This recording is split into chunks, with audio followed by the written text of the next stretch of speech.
जय हो। भक्त मीराबाई जिन्होंने गिरधर गोपाल के लिए चांदी की दीवारों को छोड़ दिया और आगे गिरधर गोपाल के लिए निकाल दिया घर से, छोड़ आई। राणा जी ने कह दिया अगर गिरधर गिरधर ही भजना है तो गिरधर के पास ही जाओ। बहुत सुंदर सा भजन एक लिखा है मधु दीक्षित की कलम ने।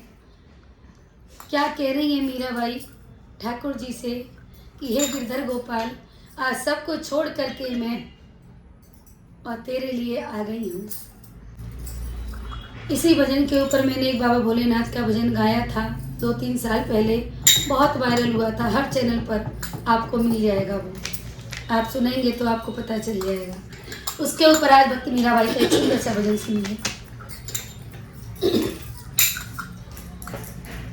ओ कान्हा छोड़ी आई, ओ कान्हा छोड़ी आई, सब कुछ तुम्हारे लिए